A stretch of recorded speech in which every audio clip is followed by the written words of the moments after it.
programs out now. All the kids these days are doing Java. I know, the Java kids, man. Yeah. JSON. Which is weird. I thought Java was on the way out, but I guess not. I don't know. Oh, no. It's made it come back. It's the AP standard now. Yeah. I stay away from North Dakota. They're all Ruby up there. We've got one Viking lass and one freckled geek lady behind us too. By the way, they're going to be buzzing around. You're gonna see some butts. Yeah, there's work to be done, so let that. Beards and butts. Beards and butts. Episode title already done. It was supposed to be called Duran Duran, but I I'm leaning toward beer and butts now. Hungry like the wolf. You guys never got that joke earlier in your life, right? No. First time I've ever heard it. Yeah, just tonight was so original. The time. All right, I think we're ready to go. Let's do this thing. I will count it down, and it's just a reminder. Bill, you've been on the show, but anytime you want to interject anything in any of these articles or anything at all, your job is to interject. Got it. And feel free to do that. And we try to keep things strictly an hour, so you're not kept too late. Mm-hmm. So if you have any questions, let me know. Here we go. It begins in 3, 2, 1. I have Current Geek. Current Geek.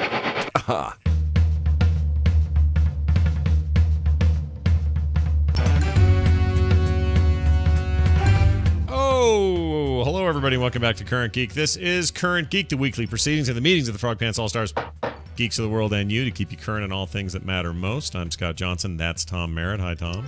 Well, is that who I am? Thank goodness I have this show to remind me once a week when the brain falls asleep. Yeah. Well, I am a person. You're not only a person, you're a person of interest. Not really? Yeah. Oh, I should probably not leave my house. Yeah. You got your ankle bracelet on still? You haven't tried to... It's a little tight. It's chafing. Okay. All right. Some people try to take those off and think, well, if I just leave it in the kitchen, they'll never know. But then they're on to you because that thing never leaves the kitchen. Right? And then they see the severed ankle, and they're like, hold on. Hold on a minute. Who's running around without an ankle? It'll be easy to spot this guy. This is bad news. Hey, welcome to the show, everybody. Glad to be back and joining us. We have two fabulous guests, and it's a first for us. We have twins. We call them Twin Beards. We have with us a returning guest, Bill Duran. First of all, hello, Bill. Hey-o. Bill's an old friend of the program, been on the show before. He has brought along his brother, an educator, who I have great respect for. Rob Duran is here. Hi, Hey-o. Rob. How's it going? Now, people at home can't tell the difference between you two. So how do you guys deal with that? What do you do in your life to make that go away? Well, we don't usually deal with people only in audio. Yeah. It's just tricky. Yeah. Yeah. It's usually... Now, one of you is a little more... how do I put this? Bill's a little more... Has anyone seen my stink bag? And the brother's a little more, all right, open your textbooks to page 45. There's a little more energy, I think, to Rob's voice. Yeah. There's also a probably. mic. Thankfully, you've got two different mics, so there's a slight mic difference that people might be able to cotton to. Oh, that's true. Because if you're watching the video version on YouTube or something, you'll be able to see them sitting there together, as brothers should. Hunched over, same posture. It's all arm in arm. I will note that Rob's beard is slightly longer than mine. Oh, I see. So it's also getting gray in a place yours isn't quite yet. Yeah, This so is the twin beard. if you got like a ruler on you at all times, you could measure both our beards and you would know. That's perfect. Yeah. Well, That's right. Now, when did you stop being conjoined? Yeah. A week and a half ago. Yeah. So you want Really awkward for our wives. Right. Because one got the left testicle, the other one got the right. Is that how it worked? That they call that the shared scrotum. Conjoined at the grundle. You know what they say, the family that shares stays or something. Yeah. Gross. All right. Well, here we are. We're going to do a show with you. We're really glad to be doing it. And we'll start with the top stuff of the night. Herbert Hoover, Secretary of Commerce in 1922, finds infant radio facilitates news gathering, as do many others in high public office. Tom, what's going on? Hey, S. Napier submitted something on the Current Geek subreddit, which if you didn't, you should feel ashamed. Actually, don't feel ashamed. You don't have to feel bad, but go check out currentgeek.reddit.com and do some submitting or at least do some voting. S. Napier pointed us to How To Geek's brave test of what happens when you install the top 10 apps from download.com. They basically clicked through the experiment, accepting all default options. So they're like, yes to the terms of service, okay to the malware, whatever is being installed. They just said, if I'm a typical user, I'm just going to click through stuff. So let's see what happens. They've had a lot of bundled software, as you might imagine, because they didn't say no to anything. Lots of browser hijackers, which some people think are awful. Some people are like, you should just say no to those sorts of things.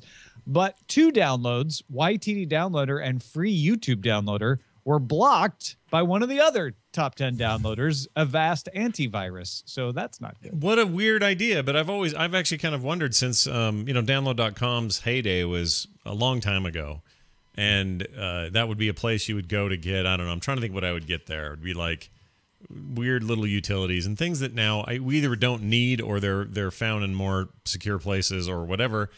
And I kind of forgot they were around. So that's kind of an awesome thing, except it's kind of a bad thing because obviously there's some issues here in the top 10. This sounds like exactly like what our little brother and our dad both did with their computers. That's the thing, right? Always. Yeah, lots of people out there are just like, oh, download.com, that's trustworthy. Right. Yeah. Well, doesn't CNET still own it, or is that not a thing? Okay. Yep. All right.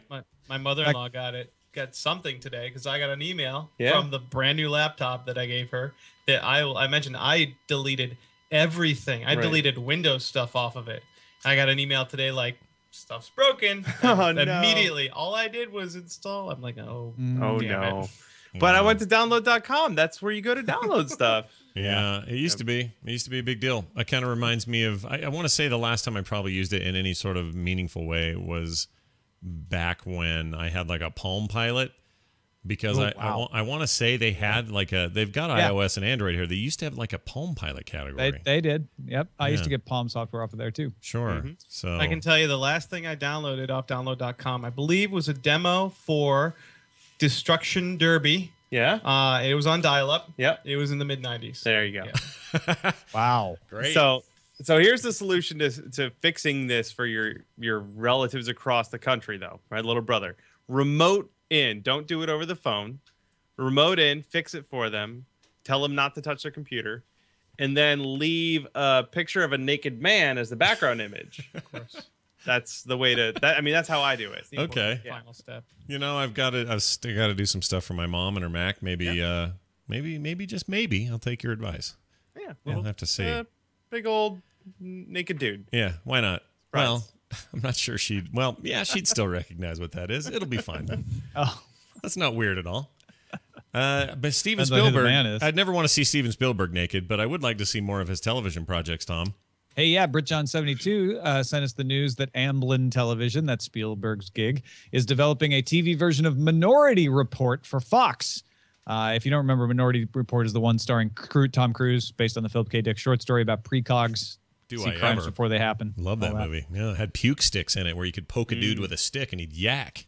Yep, yak stick. Deadline Hollywood reports that the project is in the early stages of development, but Engadget says the series might take place 10 years after the film and focus on one of the precogs' attempts to adjust to normal life, while also helping a detective solve crimes. It will be fueled by Dunaway's. Yeah, see, this is a nice reference to FilmSack, where we probably had our most contentious episode ever about this movie. There was a lot of talk about symbolism and what the water in every scene meant and why there was so much rain. And I said it's because it's a film noir, and everyone else said, no, there's something else happening with the water. And it got real heated there on that episode, and still to this day, we can't quite get over it. And Dunaway is real upset about the idea of it coming to TV. However, I really like this other idea, this focus on a precog and their attempt to get back into real life and helping a detective either on the side or as some way of coping with their inability to shut off the... I'm just a bald precog who lived in a hot tub my whole life. I don't know the ways of the world.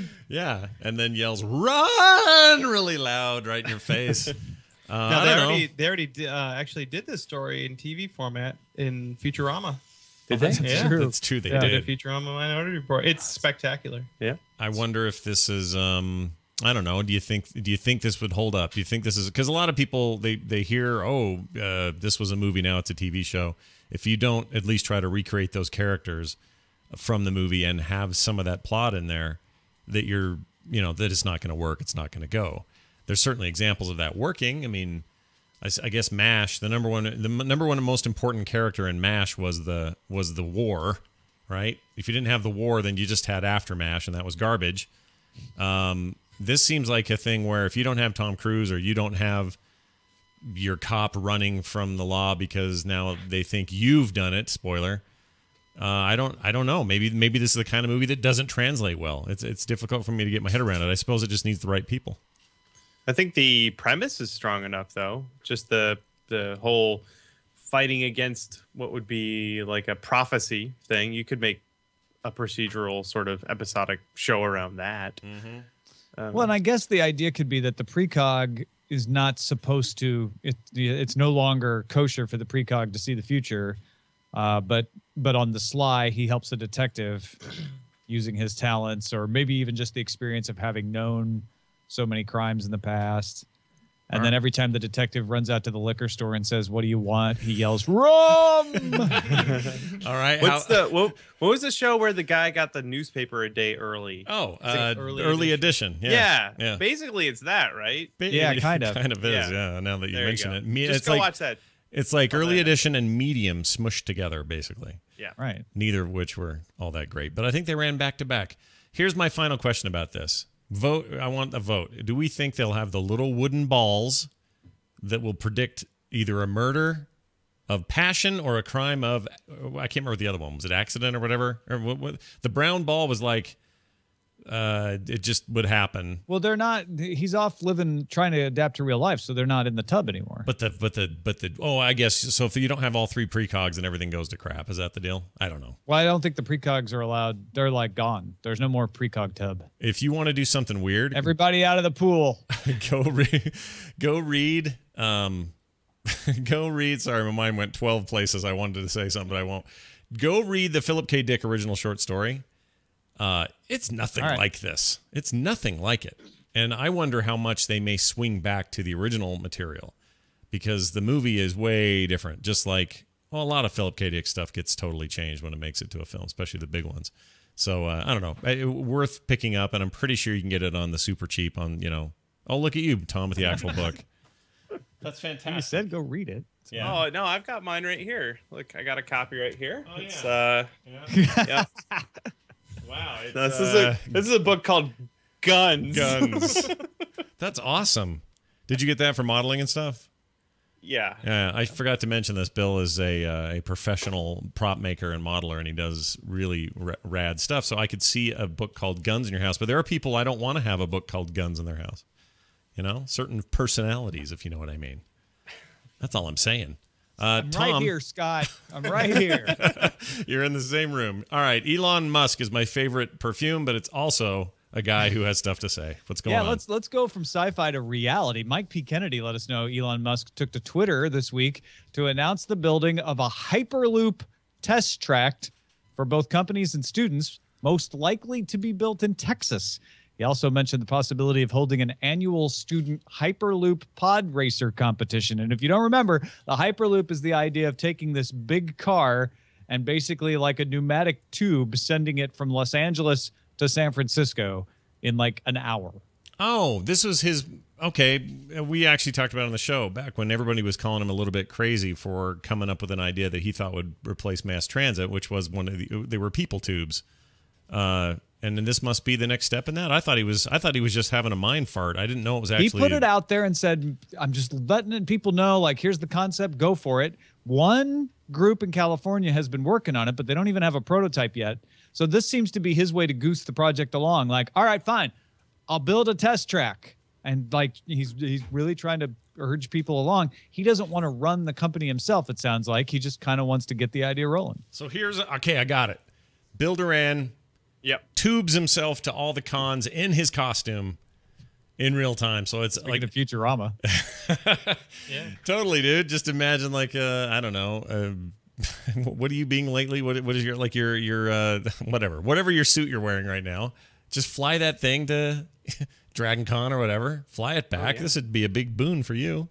I wouldn't have to change. That's the big thing. Right. And the whole thing is supposed to be super fast, so that's pretty cool. For me, it's the East-West Coast thing, because we our whole family's on the on the East Coast. We live up in Seattle. I have conventions to go to. I PAX East, like all these Dragon Con. If I could just get to the East Coast super fast, then I would be really happy. Yeah, because then you could just commute around from there and taxi and whatever. Yeah. But like 2 big hubs or 3 or 4 big hubs around the country that would take you to the major regional sort of points of interest that you could then travel around from there. That seems like it'd be pretty good. And Tom, the whole idea is that these are super high speed, right? Yeah, 700 miles an hour. I think I said between San Francisco and LA in an hour. It's 35 minutes. Good Whoa. Lord. That's crazy. I think what's more important than just having this transit idea, I think it's super important that you have this wicked rich guy who does make his brain farts into reality. Yeah. Like everyone's going to be sitting around drinking like, man, wouldn't it be cool if we had crazy rockets? And Elon Musk is like, oh, that'd be great. Yeah. I just built one. Yeah. Wouldn't it be cool if electric cars were awesome? He's like, yeah, I made one too. And it's pretty much a spaceship on the ground. Yeah. Yep. That's what basically it's what he's done already. Like, Yeah. He's the real life Tony Stark. Yeah, we all want electric cars, but he actually made it work. My notes are like, what if I made a new toy space gun and the new one looked cooler than the old one? Yeah. And then it just happens. What the heck? Yeah. Even that's better than mine, which are, what if I started a podcast? Right. Do you guys follow the Bored Elon Musk Twitter account? No. That's hilarious. It's Must really, follow really it. good. Is that just how you spell it? Bored Elon Musk? Yes. All right, I'm on He it. just tweets out ideas of a crazy rich man. Like, for example, an edible protective coating that you can spray on the roof of your mouth before eating Captain Crunch or other deliciously abrasive materials. Yeah. Or just the 2 words, snow Roomba. Here's one. Broad sweeping statements as a service. It's pretty good. It's pretty good. All right, I'm following him now. Thank you for the Heated recommendation. sock drawers. Snow I want that. That's pretty good. Wasn't there somebody else had? Oh, it was the one for Lionhead Studios guy. Can't think of his name all of a sudden. The famous video game developer made some black and white and freaking I can't think of his name. British guy. Anyway, Lord British? Yeah, no. Crap. People are yelling it. Is the chat room caught up to me yet? They probably know. Anyway, that guy, he has one of those accounts, and he had all these ideas for a game, and one of them got made. Like, that's his whole thing, is to make these crazy... Peter Molyneux, that's it. Oh, he has this tendency to go bananas with his ideas, and anytime he talks on screen, people are like, oh, okay, Peter, dial it back about 10 decades before we're ever doing that. But then oftentimes his predictions are kind of true and also kind of interesting. Well, this fake one had these really great ideas for a couple of games, and they ended up making it. It's crazy. Anyway, that's a little side note for you. Yeah. Yeah. All right. The bane of my existence. Yes. Tom Hardy, a.k.a. Bane. Yeah. His acting job will be more severe probably because he's dropped out of shooting Suicide Squad. Snarky 30 gave us this one. Hollywood Reporter saying that, no Tom Hardy in Suicide Squad. He's going to be shooting on the movie called The Revenant, which ran long. Actually, he's been shooting on that. And it bumped into the press tour for Mad Max. Hardy would have played Rick Flag, the leader of the group of the DC comic villains, and offers already out to Jake Gyllenhaal, though, to replace Hardy in the role, because those guys are exactly the same. Identical. Suicide Squad's supposed to begin shooting in Toronto mid-April for an August 5th, 2016 release. See, actually, with some knowledge of the comic, Rick Flag is actually probably a better fit for Jake Gyllenhaal. Maybe. However, I was more interested in seeing what Tom Hardy's take would have been than I am a better fit, if that makes sense. Because suicide will be more severe. That's right. We must kill Batman. Oh, wait, he was actually in Batman. Anyway. How cool is it that the guy that played Bane Yeah. had to drop out of the Suicide Squad movie because he's Mad Max? Like, freaking rad. It's so cool. It is cool. I don't know what to think about this. I was excited about it. I still am, I guess. And I assume the other cast members, Will Smith, and I forget the other confirmed people, are all still involved still. It has a lot of potential. It's a really interesting set of characters and a really great comic as its inspiration, and a chance for DC to kind of get out of the two shadows of Superman and Batman a little bit and do something different and compete with Marvel on that end. I don't know that losing Hardy is all that bad, except he's just very compelling to me. So as a moviegoer, this is slightly disappointing Now, are they still going to have Oprah in this? Is that something I heard? Oh yeah, she's in charge of forget the character she plays. Amanda Baller. That's it. I think that's still on the. And you get a superpower. Yeah. Let's see. And you get a bomb in your neck. And you get a bomb in your neck. Everybody gets bombs in their neck. Look under your neck. There's talk of DiCaprio in a couple of these rumors taking his place. I don't know about that. Well, anyway, it should be. It doesn't say anything about Oprah anymore, but it does say Will Smith, Margot Robbie, Jared Leto, or Leto, depending on which side of the country you live on, Jay Courtney, and Cara Delevingne. They're all in still. It says nothing about Oprah, so I don't know what's happening there. Anyway, exciting news for anyone who cared about that movie. We'll see. Kilo Charlie 12 tipped us off to the story of 7-year-old Liam Porter, who was born without part of his left arm, and last Saturday walked out of a movie theater, was met by stormtroopers, taken to a room at the theater where he was presented with a new prosthetic in the style of a stormtrooper, along with one of their helmets. John Peterson had used a 3D printer to make the arm. Peterson had joined the online group Enable that shares professional prosthetic designs among 3D printer owners and then puts them in touch with people who need printed versions. Hold on. Are you telling me there are people online who are actually doing nice things for people? I don't remember if it was on Current Geek, but I know on one of the shows we talked about the first guy to do this, and apparently it's kicked off a whole group of people who are like, yeah, I got 3D printers. I want to use it. Cover card? I need a gift for my twin sister, and it says I can pay with my... What the heck was that? That was my fault. Sorry. I think that was a Discover Card commercial. Is that right? We don't have a sponsor. What's going on? Yeah, that's really cool. Like, that's a cool way to use your power for good in this world. And I don't know. I don't feel like we get enough stories like this here. But my question is it a functioning? I guess it would have to be worth all this trouble. But it's a good working pick up prosthetic. A cup of coffee. His other, especially with kids, it's hard to keep them in prosthetics, just like clothes, right? Because they grow out of them. Yeah. And the parents were saying in this Augusta article that he had one before, but it wasn't very useful. So this one, I think it cost $300 to print compared to like $9,000 that these things can cost sometimes. And it's a lot more functional than the one he had before. Well, if that's the case, now add to that, he's going to show up at school with the most badass thing ever. Yeah. Right? Like this is the thing. Yeah. He could be ridiculed for it, but when he shows up, he's like, guys, I have a robot arm from Star Wars. And then everyone's going to be like, I wish someone cut off my arm. Right, exactly. One kid's got his arm in his sleeve like, that's impossible. Actually, I got a question for Rob about, this is a slightly tangential sort of non-connected thing here. But I get tangential questions from my students daily. Oh, good. So. All right. Well, you're in the high school environment. You see what's going on. What is is it like, just from your observation, and I don't know how much of this you would even see, but are things less bullyish than they used to be at school? Like, are people actually responding to this idea that, yeah, we should do that less, and boys are less, kids are less jerks to each other and stuff like that? It's just become less overt, I would say. In a classroom. And plus I'm just a jerk teacher that if anyone is calling, like even today I had one of the I coach robotics and one of my robotics kids, you can imagine they're not the worst. Yeah. They have decided to build robots as a hobby. Sure. But he said just an off-colored comment to another student and I just lit him up. Yeah. And even the best of the kids, I just let it but online it's a thing in between classes when adults aren't around.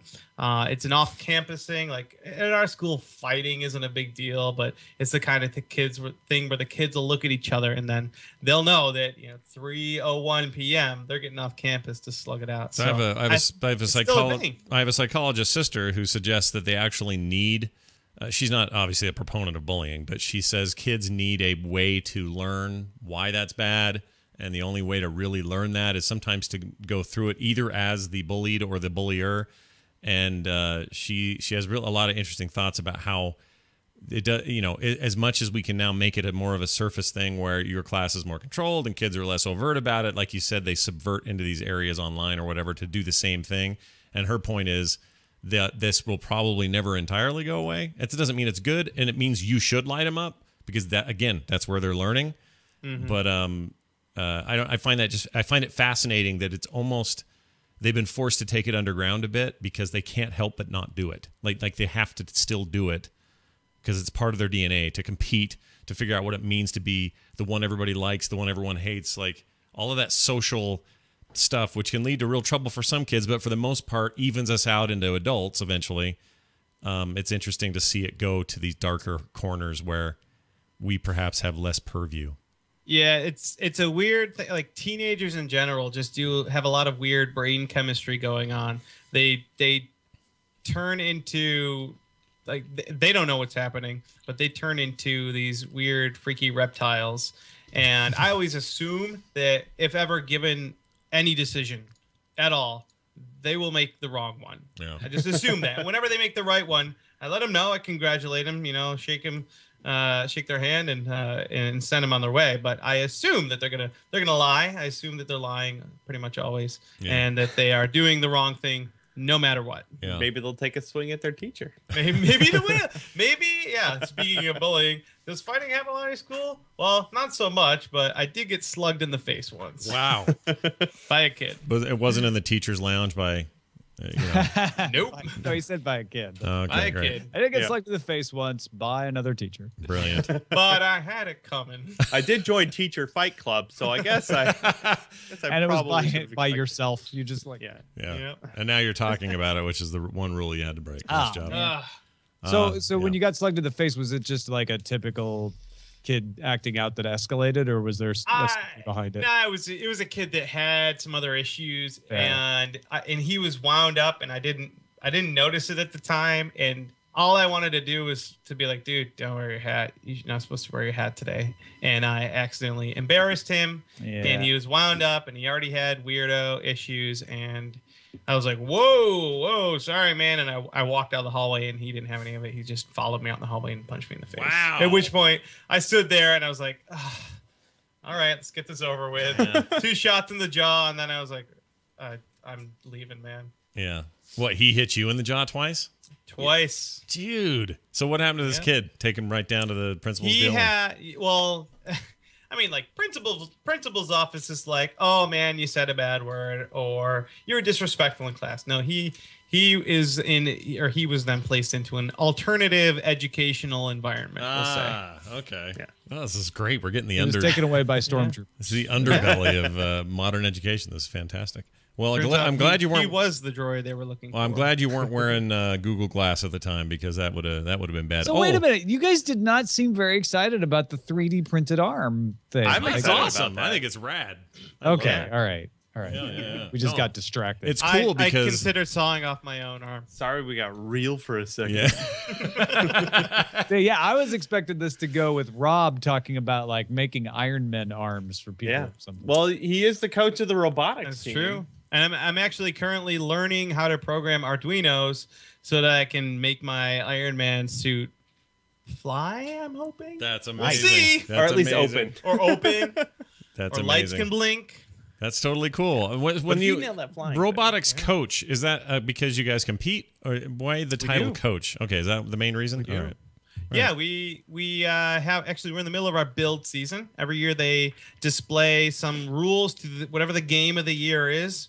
And this year they're stacking up recycling bins. Oh, so not human killing. No. All right, good. No, maybe next year. I mean, we're hoping. I've got some ideas. Yeah. But then we have 6 weeks to design and build a robot. By we, I mean our worker bee students. And I'm the one that's like, build a robot. And they're like, we're building a robot. I'm like, build a robot harder. Yeah. And then after 6 weeks, we put them all into an arena and we compete. Cool. That's pretty neat. I How wish many we'd have girls had are that. on the team, if any? Much more than you would expect. Oh, good. We have, so 2. No, I'm just kidding. We have about 100 students, and I would say it's probably 40, 60 girls to Wow. guys. That's Yeah. pretty awesome. good. Yeah, that's Yeah. that's great to hear. I mean, we didn't have anything like this program in school, but I'm pretty sure it would have been way heavier dude in my high school. I'm sure of that. So that seems like progress on some surface evidence sort of way. I like that. That's great. And Bill, It's am I not- right in suspecting that you have 3D printers? I do not actually. No? Okay. Yeah. It's I a wasn't- laser cutter. It has a vinyl I laser do. cutter. Yeah. No, I have a lots of degree other tools and implements. But I do have a degree in 3D computer art and modeling, but when I need something 3D printed, I outsource it to Shapeways because they're really good at that. Yeah. And, you can include costs and stuff like that into the build and everything else. But definitely, yeah. Shoot, man, Shapeways ought to get involved with Enable and just like make designs available for people. Maybe they are. Who knows? Oh, that would be really yeah, good. maybe they are. I like that name, Enable. I usually hate the names, right? Like It's a little awkward. Email or e-commerce or whatever. But I like that one for some reason. Maybe it's because they're doing good and that's good enough for me. I don't know. Anyway, Google Glass. Hey, don't get punched in the face. Test let us know that the Google Glass team posted on Google Plus that the Google Glass Explorer program, that's the one you paid $1,500 for the set of glasses, will end Monday, January 19th. Additionally, Ivy Ross, who heads the Google Glass team and her team, will move out of the X Labs and under the supervision of Nest CEO Tony Fadell. They will not become part of Nest. They will still be a Google Glass team. The post only said, quote, "You'll likely see future versions of Glass when they're ready, but the rumors are that Intel will power the next version of Glass instead of TI, which kind of stopped making the chip, which is one of the problems they were having with the software on the old Google Glass. And we might see a consumer version of this announced at Google I/O this year." I think that's cool. I just feel like a little bad for people who maybe shelled out $1,500. I mean, they're truly helping pioneer this thing, but $1,500 is a lot. And if this next version comes out and it's super slick and way smaller and, better form factor and all the better features and everything else that this thing will potentially have, I'd feel a little, like, oh, I have $1,500 and I will never see again. You know what I mean? I guess Oculus Rift buyers are having the same remorse because they bought the SDK 1 and it's kind of, or the DK 1 and it's kind of terrible now compared to the others. And there's $300 they'll never see again. That's what you get for being an early adopter. You just kind of have to embrace that when you go for it like that, True. They've been playing with it and enjoying it for the last couple of years now. So yeah. So when I saw this article, I got to thinking about you, Bill, and some of the stuff you do. Do you foresee a day? This is a little forecasty, but do you foresee a day when augmented reality in a pair of also protective eyewear would be really helpful to remind you of measurements, or you're off by a micron here? You know what I mean? Like something that was smart enough to... Do you think of those kinds of things as being a wave in the future of some sort? I'm glad you consider my work as accurate as the micron level. Generally, millimeters are pretty good for me. Yeah. That would be really neat. I have a pair... I'm not wearing them now, but I have a pair of prescription safety goggles for when I'm in the shop working. And it would be... There's definitely a lot of stuff where if I needed figures or measurements or designs or something, if I could recall them in a way that it just popped up in front of my face, that would be... I don't know how useful it would be, but it would be really neat. Yeah, or your hands are covered in goo. Sure, but if you and I don't want to touch a keyboard or something. But let's say you're looking at a cast of something, and from the display is smart enough to know, this is the cast. This is from that 3D model we had, so it's smart enough to recognize the shape and know what's going on, and put in there, horizontal and vertical lines that say whatever millimeters high, whatever millimeters tall, and as you shift around, have those move in accordance with where, kind of register with where the gun sits, and kind of just be this constant reminder. That stuff would be amazing. What would be really incredible is an augmented reality pair of glasses where I could look at something and get the dimensions of it instantly. Oh yes, that would be extraordinary. Wow. And have it just pop up, so I could see, instead of having to go get my dial calipers out and measure the little thing. Yeah. Just what is this, the 20th century? Yeah. Calipers.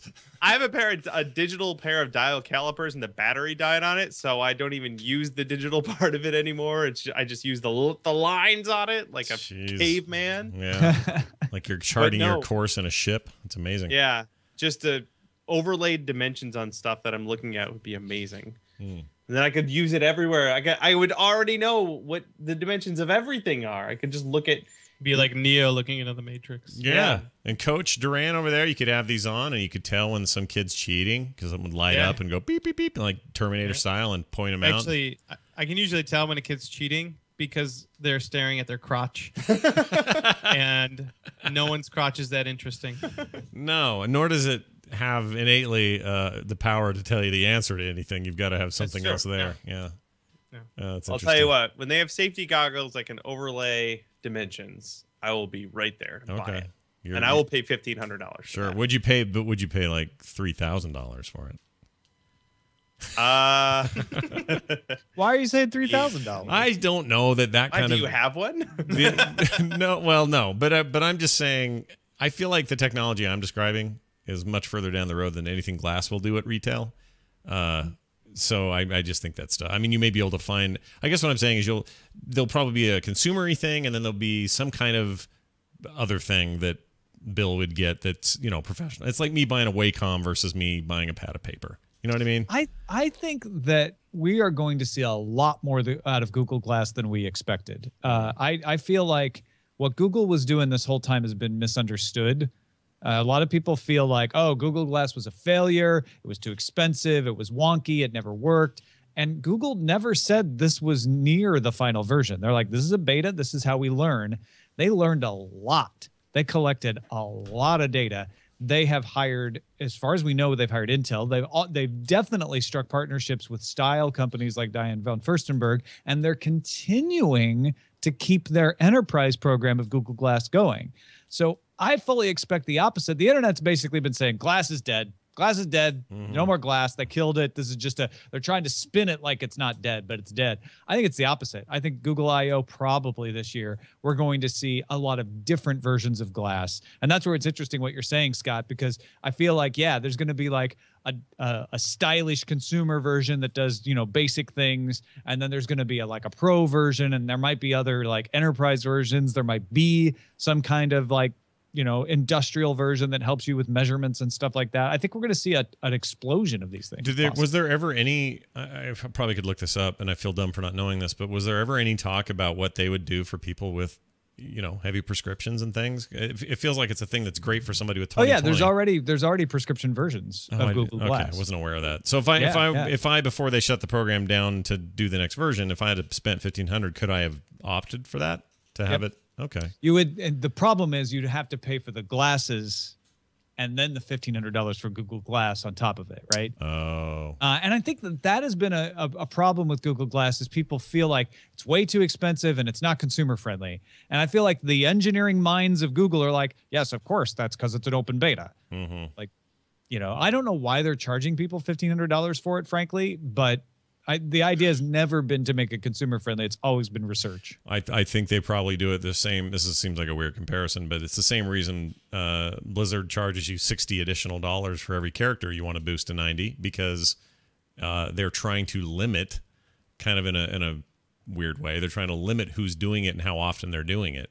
Yeah. So to spend $1,500, it's not that they're looking for just rich people to get glasses. I don't mean that, but I mean, if people are going to do it, they're really thinking about doing it. Like, it's a big decision. Even if somebody's got a ton of money, it's still like a considerable amount of money. So yeah, do I really want to throw it in the closet, forget about it? Yeah, they're going to really use it and play with it. I think that's a strategic thing. Yeah.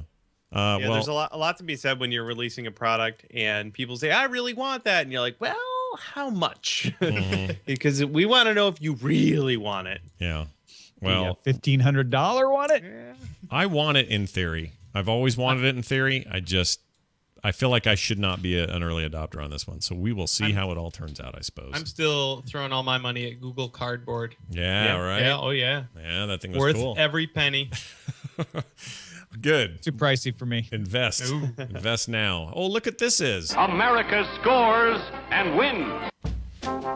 By the way, today's pop quiz, where we ask you guys a bunch of hard questions about areas of your expertise, is brought to you by Nerdtacular.com, where there's a brand new post. Nerdtacular.com, Scott. Let me tell you more. It is our annual event for the Frog Pants Network and fans of all the things we do, and last year was a huge success. This year we want to try to duplicate and exceed that. Ticket information is there about when you might see actual tickets available. You can reserve rooms already. There's plenty to do. There's plenty of information. And as we move forward, we'll have plenty more. Nerdtacular.com is the place to go. If you want to meet some of your favorite producers and probably Bill again, because he'll be there. Maybe even Rob. Maybe Rob will be there again. I don't know. One way or the other, it's all there for the taking. All right. Let's get to the pop quiz. Bill, we're going to start with you. Oh, my goodness. Because you're the returner here, and this will give your brother a chance to kind of see what the crap this is all about. Your trivia is Skyrim trivia. Okay, well, it's a good thing I've played like 90 hours of it in the last month. Yeah, you've been back. You've been all back in, I've noticed. So I've been back in, yeah. This will be great. That and Destiny. Man, that game just doesn't seem to want to get old. I love that game. All right, here you go. Ready to play again. Let's see. Number 1 question. Sorry, I had to get back in here. Here it is. Which dragon attacks Helgen at the beginning of the game? Alduin. You are correct. Nicely done. Oh, that's the sound if you get it right. If you get it wrong, and Tom scores it really weird. I should have mentioned that. Next question. What city is the Thieves Guild based in? Riften. Oh my gosh, he's Spent a lot of time in Riften. You're gonna tear this up. What is the highest level of Draugr warrior? Oh, the Draugr Deathlord. I dressed up as him. You are correct. Technically the Draugr Deathlord Overlord. Actually, there you go. All right, fair enough. We're gonna a half point for that. All right, what city in Skyrim is also known as the City of Kings? I'm gonna guess Solitude. You are incorrect. It is Windhelm. Windhelm. That's the bear one. Yeah. I don't know the name of it. I just call it the bear one. The bear one has a claw there. Yeah. The quest, the Golden Claw, speaking of claws, is found in what Skyrim dungeon? Oh no. Golden Claws. It's the first one. No, I don't know the name of the dungeon. It's probably a Nordic word like Skolkenfjorg. Well, is that your answer? Yes. It is incorrect. It is Bleak Falls Barrow. Which, in some Nordic languages, is referred to as Skolkenfjord. So I'm going to give him a half point. All right. Nice. All right. Third to last question. What level in lockpicking do you need to get the Wax Key perk? Oh, no. I didn't put any points into that. I didn't either. Let's go with, 50? I'm going to guess 50. Wow. You're dead on. 50 is the correct answer. Jeez. Nice guess. Tom, anything weird there? You actually lose a quarter point for guessing. All right, nice. Second to last question. How many schools/types of magic are there in the game of Skyrim? Oh, man. There's a lot. List them. I would actually know I'm not these. Gonna list them all. 7? 7. I'm not guessing, Tom. I know it's 7. It's 5. You get a quarter point for being certain that you were wrong. Destruction, alteration, conjuration, restoration, and illusion for the record there. See, I went all sword and board. Yeah, you did. Like some kind of crazy person. All right, how about this one? Final question. Stormcloak or Imperial? Stormcloak. You are correct. Whatever you said was going to be correct. It's kind of a gimme there. Nicely done. Yes. Very well done, actually. In fact, I do believe, someone I may have known who's associated with me may have killed the Emperor. Oh, gosh, really? Wow. All right. That's admitted to murder. Take that to your grave. All right, Rob, it's your turn. Do I get video game questions too? Nope. It's Iron Man movie trivia. Nice. Oh, okay. You're a fan, I know. Man. So here goes. Iron what? In the Iron Man movies, what does Jarvis stand for? Just a really very intelligent system. So close. It is just a rather very intelligent system. I'll throw it to Tom. Tom, wow, you suck. Do you want to do anything with that? He gets 0.8. Okay. It seems real close to me. 0.8 of a point for that. Yeah. That was pretty good. All right, next one. I bet trick. What character in the 2008 Iron Man movie has the 1966 Iron Man cartoon theme as their phone ringtone? That would probably be Phil Coulson. You are incorrect. It is James Rhodes. Rhodey had it. Oh, that's right. Yeah, that's a weird song. I meant to have it handy and I didn't get it. Anyway, okay. Nope. What is Happy Hogan's favorite TV show? It would be Downton Abbey. You are correct. He thinks it's elegant. You're right. Nicely done. What is the only Iron Man movie not to feature any songs from AC/DC? Not one. Yeah. One is out. Oh. Let's see. 3 has that blue song. I thought you meant not one Of song. the modern Marvel movies, right? Yeah. Yes, correct. No older. 3 is a Christmas one, but I don't think it has. Look at me. I'm going 3 on this. You're going to say 3? You are correct. 3. Iron Man 3 is correct. Nicely done.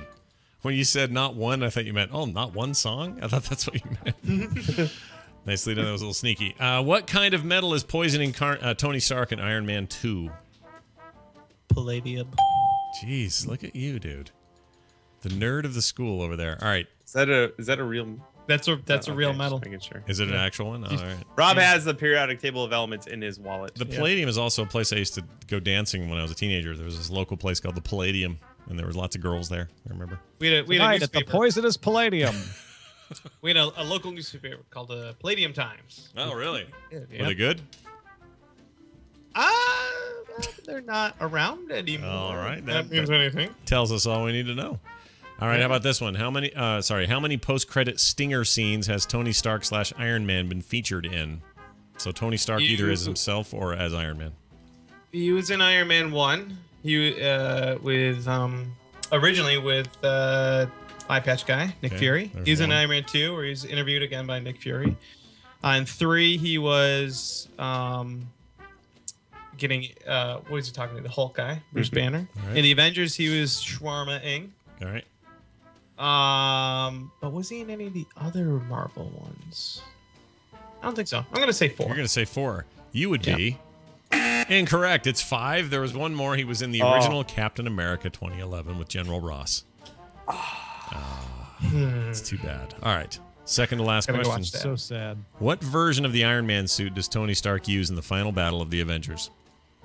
Let's see. The Iron Man. Well, he begins the battle with the Iron Man suit Mark 6, but it is damaged, and then switches to the Iron Man Mark 7, even though it's a prototype. And it's also the one that I have built out of fiberglass in my closet at home. Nice. You've got extra points, Tom. Come on. Well, is it right or not, Scott? He's totally right. We don't know. You haven't played the ding. Totally right. Totally right. Yep, you got it. Yeah, definitely. A quarter point bonus for the extra. Nicely done. For spending roughly 400 hours of my life building it. I get it. It's like Skyrim time. All right, your final question. How have you started making your replica Hulk have you started making your Hulk replica let me start that over. Have you started making your replica Hulk Buster armor yet?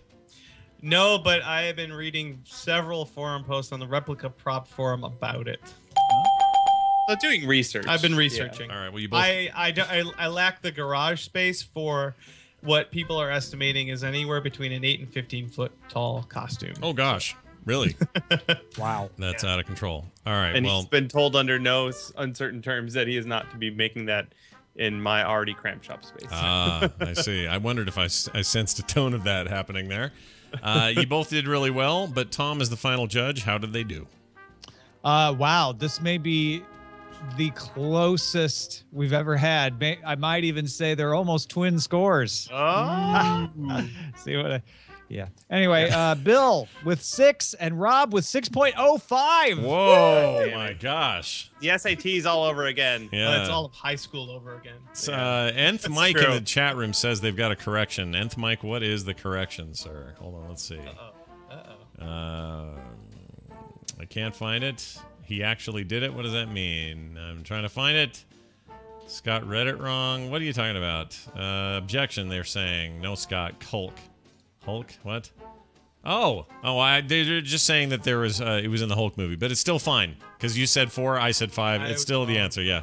All right. There you go. Rob Duran, everybody. Way to go, everybody. Nicely done. It's time for this. The future promises even more startling things to come.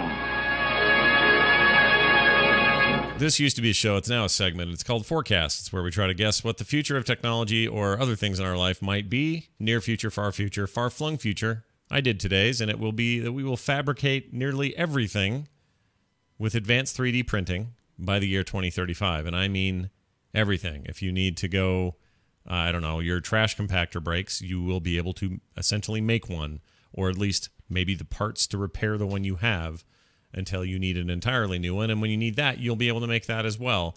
And the only true industries left in the world will be those who design the products you make yourself and give you the schematics for that are then pooped out as a 3D print, or the people who make the material from which you're printing from, which will be metals and, silicone and other things that we're not currently doing now with 3D printers. Thoughts? Am I wrong? Bill, you're a fabricator of sorts. I am. You think guys this stuff's see the close? 3D printer that does carbon fiber and fiberglass? Yeah, pretty cool. That thing is so cool. They showed that off at CES this year. I also showed off that sugar one again that does the sugar 3D stuff, which is pretty impressive, although I hear it tastes like crap. So I did some work at Cornell University a couple of years back where we took MRI images of knees, and if your knee meniscus was toast, I imagine a lot of people have that kind of issue. We took a gel type stuff. We stuck cells in it and 3D printed a new knee meniscus. Wow. And that you could let the cells then grow into real cartilage and eventually stick into a person. So wait, when the cells would go into the material and then the material would just biodegrade while the cells grew? Pretty much, yeah. It was just like the shape is what you needed, and the cells needed a place to be happy and live, and they would grow into that shape. Like over a couple of weeks, and then you have your custom printed knee parts. I never even heard if you don't, of course, my plan, I don't need that. I have an entire duplicate set of parts, but not everyone has that. Right. You're like a Klingon. You have redundant organs. Yeah. Called Bill. Rob Duran suit of organs. I mean, clearly, the biomedical field will benefit greatly from this, especially when it comes to replacement limbs and hips and joints and things. It seems like that's really where a lot of that rubber will meet the road. But it seems to me like it's just going to get better and more refined to the point that we can make just about anything we need to make. I think it's definitely on the horizon. Like how soon till so Bill, you make a space gun for somebody, how soon till someone just make their own space gun based on your design? I mean, that sounds bad, but maybe not. Maybe your designs are sought after and they're paying you big money for your designs. Yeah, it's exactly. I could do something similar to that right now. I have a buddy who's an engineer, and on the side he builds props. He does all of his prop design in CAD and then puts those designs on Shapeways, and then people show up and just buy them from Shapeways, and he marks it up a fair amount so that he makes some money from it, and then they get this thing mailed to them from Shapeways. It's not at the point where it's a finished piece yet. It's it's blank white nylon plastic, but they have to go in and paint it and finish it themselves. But that's kind of neat, where the maker kind of just becomes the designer, and then the printer facilitates the fabrication, which is kind of neat. But I also think that when people like, oh my God, no more prop makers, I think there will always be room for like the sort of cottage industries and the craftsmen, and people want stuff that's handmade. People still will always want that, I think. Yeah, there's a lot of things that could be manufactured now that people still want handmade versions of. Exactly, yeah. At least I'm banking on that for the rest of my career. Well, I remember not that long ago, maybe early 90s, there was a lot of talk that electronic music was a very bad thing for musicians, because what it meant was, in their mind anyway, that eventually computers would be able to just poop out music. And they kind of can, I suppose, in random ways or whatever. But that, if anything, the electronic music, I don't want to call it a revolution, but our evolution into areas of, big beats and crazy raves and, whatever, have spawned even more careers for human beings than we would have ever had without electronic music. People want a guy like Deadmau5 to make a song. They don't want a computer to make one. It lacks feeling and humanity and whatever else we put in there. I guess you could still make the argument that one day AI would get better and good enough to truly create some some procedurally generated music that would blow our minds. But then what's the problem? Like, people are like, it'll be sucky music because computers will make it. Like, well, then don't buy it. Don't support it. Well, right? I think if the computers get good enough to make better music than everybody else, then we all have amazing music. If we like it, why is that a problem? It's not a problem. It's only a problem because in the short term you're thinking, well, if that happens quickly, like let's say electric cars take over quickly. Well, then that has major repercussions for the oil industry and entire countries' economies and all that stuff. Just a huge collapse. And that's why it doesn't. It's why it takes forever for this stuff to transition or to even become a thing.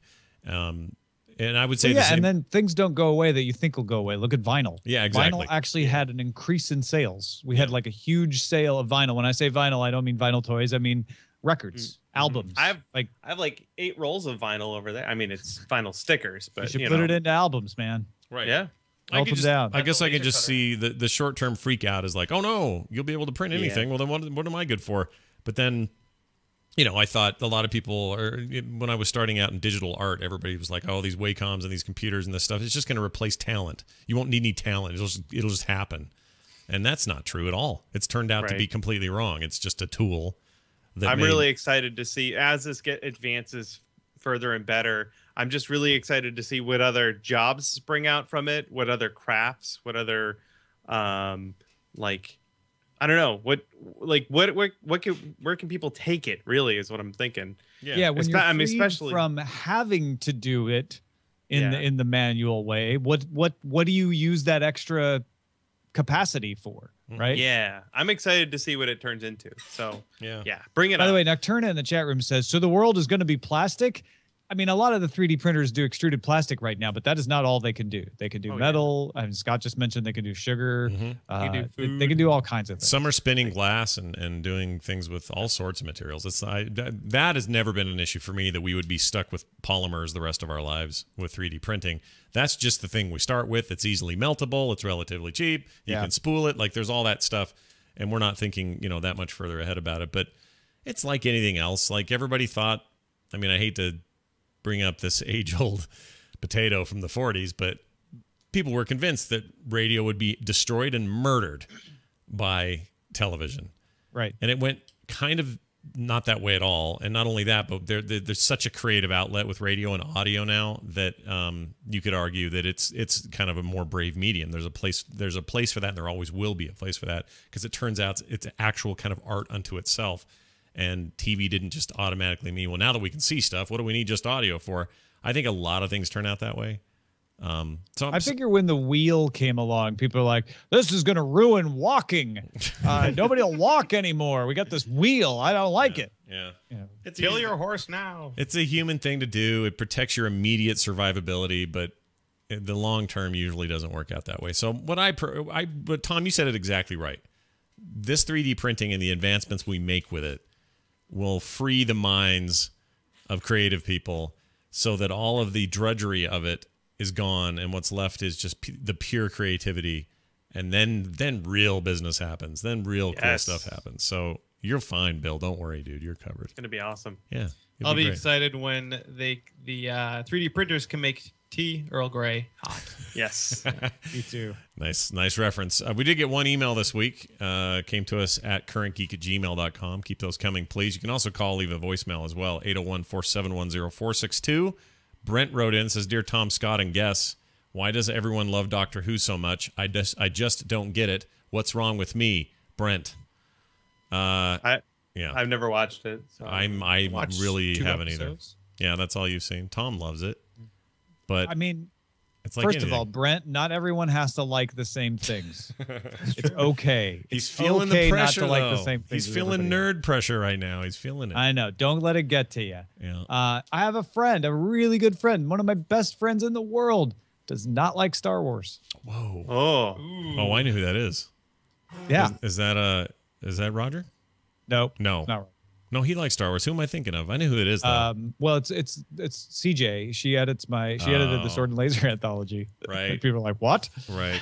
And she doesn't like Star Wars. I've outed her now. I know some people like that. She's just like, she doesn't hate it, or she's not like on a campaign against. She's like, it's just not my thing. I don't get it. Yeah. And when I found that out, when I first got to know her, I was like, oh.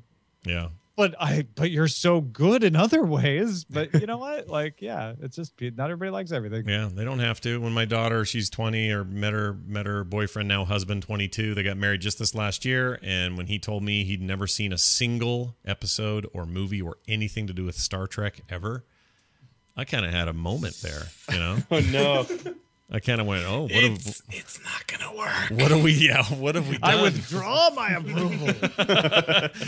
I love him, Daddy, and they ran, But no, I've become okay with it because your phaser out. We're like, listen, buddy. He has basically said to me, because this is a different case where he doesn't know if he likes it or not because he hasn't watched it. He just figured it was a nerd show, and I said, well, look, we'll sit down sometime and we'll watch some of it, and he agreed. So, maybe what needs to happen. Maybe one of your friends who really likes it, Brent, just needs to sit down with you and see if he can convince you. And if it's still not working, I think it's fine not to have to be that guy who has to like everything all your friends like. It's totally fine. My wife doesn't like Monty Python. Oh. Right? It's really hard. Yeah. You know, it's not going to work out. It worked out great. That's what I've been trying to convince everyone I know that they should love Highlander as much as I do, but I've given up on that. Is it okay that I love the Highlander concept as much as you do, but I don't like the actual execution as much as you do? That's very fair. All right. Fair enough. Some of the execution. I'm trying to think, like, what's the thing that I don't like that everybody else likes? Yeah, do you have that? I'm sure I do. I just can't think of it right now. You have a pretty good taste. IPAs, yeah. I'm pretty sure Bill and I are the only ones in this city right now not wearing a Seahawks uniform. That's true, yeah. I mean, you like Independence Day. I hate it, but that's me hating it. Yeah, what? I can't.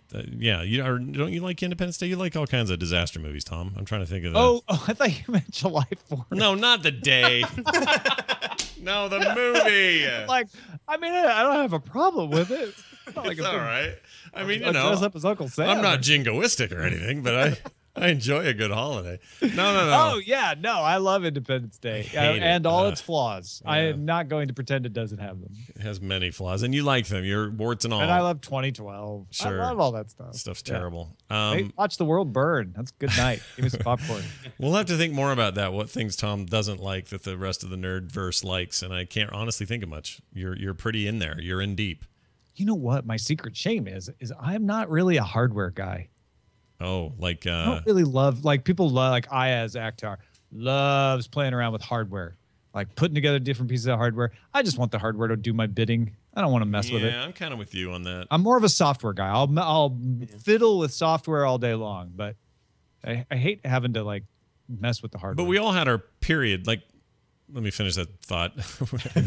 I had a moment in my mid-20s, I'd say, where I wanted to build everything. So if I was making a computer or helping people with computers, I loved it. I couldn't wait. And it's like, oh, okay, let's get a new motherboard. Let's get this thing. And I just loved making it work. And then if it broke, it was like a great failure because then I learned and I'd keep going. And now I want zero to do with that. I want just stuff to work and run the software I want. That's me right now, yeah. Yeah. But you had that. You went through that stage, right, Bill? Oh, definitely, yeah. We would build computers together, and cars. We rebuilt a couple of cars. That's amazing. Now, and actually, with my car, exactly. If anything happens to it, I just take it to a guy, and I'm like, I'm gonna walk away, and when I come back, if it's working, that would be great. Yeah. So I don't. Yeah, I kind of miss feeling that way. I don't miss it because I kind of hate it now, but I kind of miss when I liked it. Like, I see Nick doing that. I see kids playing Minecraft and feeling that way about building something, and I sometimes go, oh, I should. And then I go, no, I should. I've never liked it. My dad, I remember my dad tried to get me into model car building, and I'd be like, well, if you get the snap together ones, I guess. Wow. And then maybe I could just watch you build it. Kind of.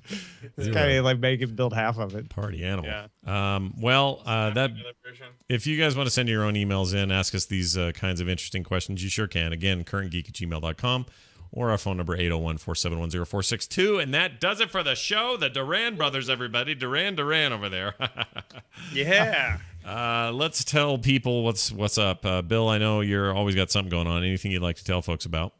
Sure do. I just put out an ebook, the third in the Foamsmith trilogy.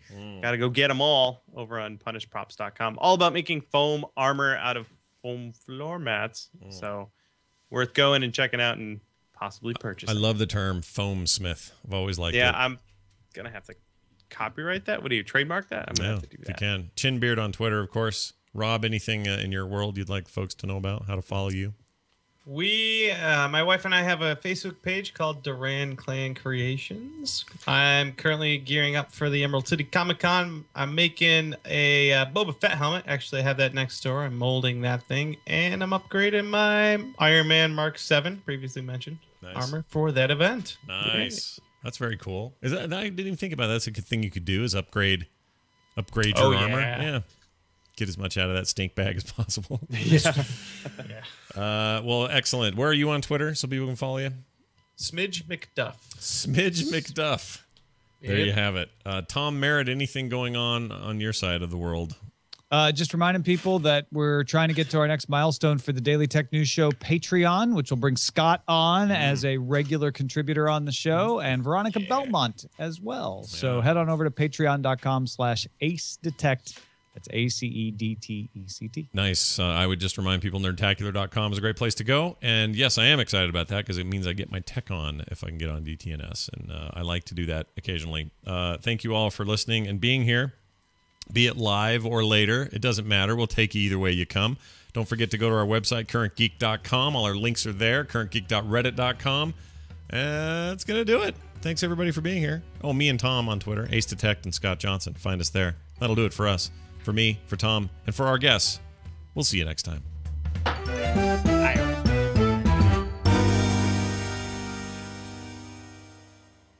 Nicely done, Duran Brothers. All right. Way to go. Good show, yeah. Yeah, that was great. You guys were rad. That was fun. I'm glad Tom had the idea to bring you on. It was his idea. It's a good idea. He says, why have we not had them on together? And I said, how dumb are we? Should have Rob on more things. You want to know why? This is an attractive man over here. He's a good-looking dude. Yeah, I was not going to say anything, but I'm kind of attracted to him. So, all right. Well, thank you both. Have a fantastic weekend. No problem. And, yeah, thanks for having us. Tom, you too. We'll do this thanks, again. you guys. That was great. See you, everybody. Bye now. All right.